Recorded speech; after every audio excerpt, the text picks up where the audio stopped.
L'heure de vérité a sonné dans le luxe, les trimestriels sont passés par là. Il y a un ralentissement de la consommation dans ce secteur, mais toutes les marques ne sont pas logées à la même enseigne. Bonjour Pierre Sabatier, vous êtes avec nous par téléphone.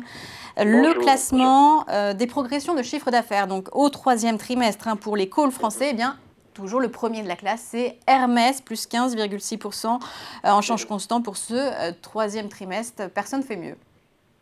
Oui, effectivement. Mais globalement, ce qu'il faut quand même retenir sur l'ensemble du secteur du luxe, puisque les commenter individuellement, c'est que on est face tout de même à un essoufflement, quelles que soient les marques, notamment. Alors certaines font mieux que d'autres. Vous mentionnez évidemment Hermès. L'Oréal est un petit peu mieux aussi, mais bon, LVMH qui fait que plus 1% au niveau global, et surtout Kering qui fait moins 13%. Donc en termes de chiffre d'affaires, c'est quand même une rupture, hein, il faut l'avouer. Pendant extrêmement longtemps, nous avons été portés. Notre luxe à nous en Europe a été l'équivalent du secteur technologique aux États-Unis, et on doit malheureusement faire face à une forme de normalisation du secteur. Évidemment, en fait, il ne faut pas jeter l'eau avec le bébé avec l'eau du bain, mais on est quand même, il faut être honnête, hein, on est globalement face à une tendance au ralentissement, à la stagnation, voire même au repli donc de l'activité pour un certain nombre de grandes marques. Donc la question maintenant qui va suivre, c'est on est un peu au milieu du gué. Les boîtes du luxe ne pouvaient pas de manière éternelle vivre une certaine forme de lévitation par rapport au reste de l'économie, face à une généralisation du ralentissement un peu partout dans le monde. On pense évidemment à l'Europe, malheureusement en premier lieu, puisque les derniers chiffres en fait font état d'un ralentissement de plus en plus vivace. Aux États-Unis, on commence à voir en fait des retournements en termes de demande finale du consommateur américain.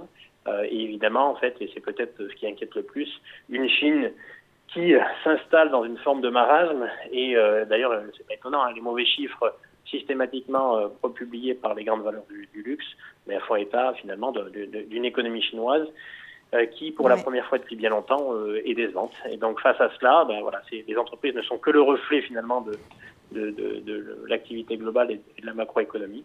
Et donc, les chiffres en font état. Donc, mais on parle de normalisation, oui. De la demande. Alors, normalisation de la demande, ça se traduit différemment selon les marques. Parce que, par exemple, Kering fait quand même moins 9% comparable au troisième trimestre. Donc, la demande, comment elle va se normaliser dans ce secteur du luxe? Oui, elle se normalisera pour toutes. C'est-à-dire que, en fait, là, vous êtes en fait à un moment de bascule assez classique, à savoir que le ralentissement s'installe un peu partout, mais progressivement. Et donc ce ralentissement progressif, il va se traduire en fait pour l'ensemble des marques, parce qu'aujourd'hui on a un affaissement du pouvoir d'achat d'à peu près tous les acheteurs du secteur du luxe. Tous ceux qui ont soutenu la croissance de l'activité dans ce secteur-là sont à peu près tous sous pression. Tant qu'on aura des politiques de taux qui seront aussi élevées et aussi restrictives dans des pays comme les États-Unis d'une part et dans le continent européen d'autre part, et tant qu'on aura une Chine qui souffre et pour longtemps d'une problématique de surendettement qui se traduit aujourd'hui dans l'immobilier, mais n'ayez aucun doute sur le fait que les difficultés que rencontre le secteur immobilier en Chine pèsent directement sur le pouvoir d'achat en fait, des ménages susceptibles d'être le client.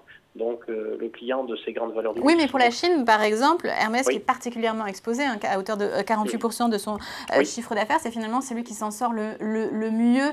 Donc, quelle différence il faut faire entre ces marques quand on regarde le secteur du luxe? Et ce n'est pas finalement que leur exposition à la Chine. Non, c'est évidemment pas que celle-ci. Et certains s'en sortiront toujours mieux que d'autres. Mais ça, c'est l'histoire même des entreprises. Vous savez pourquoi vous allez acheter un titre plus qu'un autre?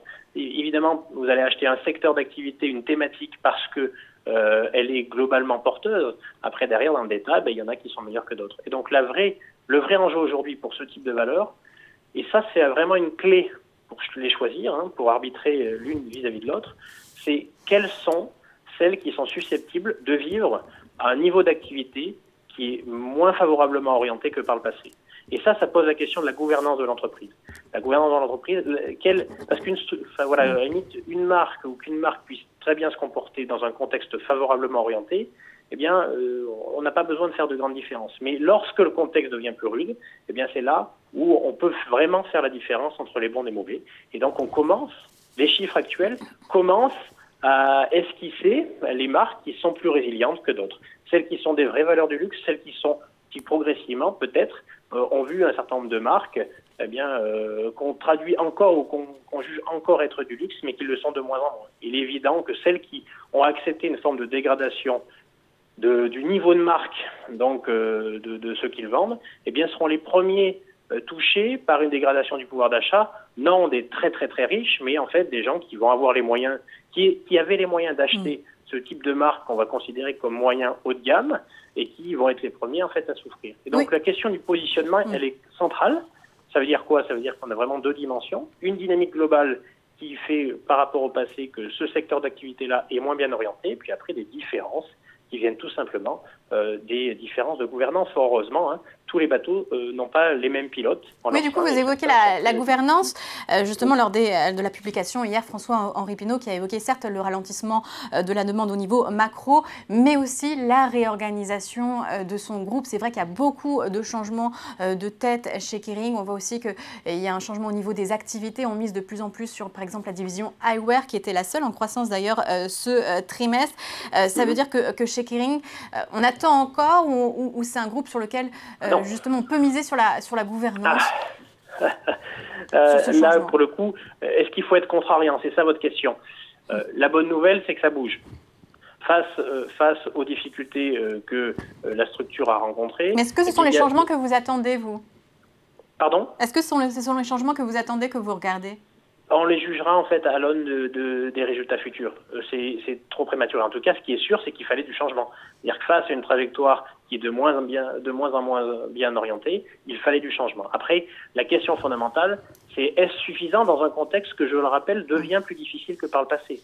Il est plus facile de changer de tête lorsque tout va bien que lorsque, on va dire, la mer devient plus houleuse. Et c'est la raison pour laquelle c'est complexe à évaluer. Donc là, vous proposez la question de la courbe en J en bourse, c'est assez traditionnel. Ça descend beaucoup, puis ensuite ça remonte. Pour être très honnête, le contexte difficile actuel rend plutôt positif le changement de gouvernance et la réorganisation. Après, sur son impact, il faudra tout de même attendre que cette réorganisation ait des effets. Donc pour le coup, on ne serait pas forcément favorable pour jouer cette courbe en J, à savoir devenir contrariant sur un titre, qui quand même, alors là c'est vrai, c'est un peu la grande dégringolade. Tout de même, je regardais ça tout à l'heure, Kering, c'est moins 15% par rapport en fait au cours d'il y a un an, alors que le CAC 40 est à plus 10%. Rendez-vous compte. Il y a 25% d'écart.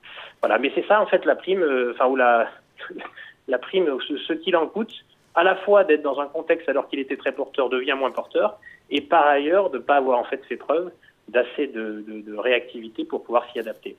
Oui, c'est vrai, vous avez cité Kering, mais LVMH aussi a beaucoup baissé depuis ses plus hauts, de plus de 20%. Du coup, c'est vraiment mauvais signe pour le secteur du luxe en bourse. Et est-ce que c'est mauvais signe pour le CAC 40, puisque le luxe pèse énormément? Comme je vous le disais tout à l'heure, c'est un secteur, et les Américains ont la techno, nous avons le luxe. Et donc on peut s'interroger. C'est une thématique qui a été énormément portée, à juste titre, puisque ces boîtes ont remarquablement bien... ont été globalement portés par un contexte qui était de manière inédite dans l'histoire porteur jusqu'à maintenant. Donc ça, c'était le premier point, mais aussi en fait avec, on va dire, des très belles réalisations.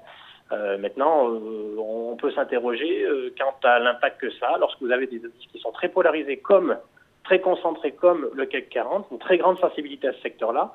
Les éléments que j'évoquais tout à l'heure, à savoir des ménages américains et des ménages européens sous tension en raison de la politique monétaire et des ménages chinois sous tension en raison d'un surendettement qu'il va falloir purger, ça va être du temps.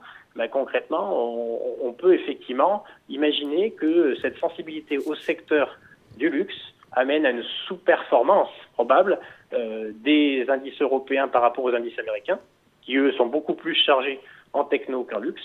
Et peut-être sur la côte européenne, vous savez que le CAC 40 s'était bien comporté jusqu'à maintenant, mieux comporté d'ailleurs que ses voisins, grâce à cette sensibilité au luxe, ça pourrait en fait ça pourrait peser dans les semaines et les mois à venir, en fait, cette sensibilité peut-être trop importante au secteur du luxe pour l'indice français. Eh bien, on termine sur cette note pas forcément positive pour le luxe et le CAC 40. Merci beaucoup, Pierre Sabatier, d'avoir été avec nous. Je rappelle que vous êtes un président de PrimeView. Merci à vous. Merci, au revoir.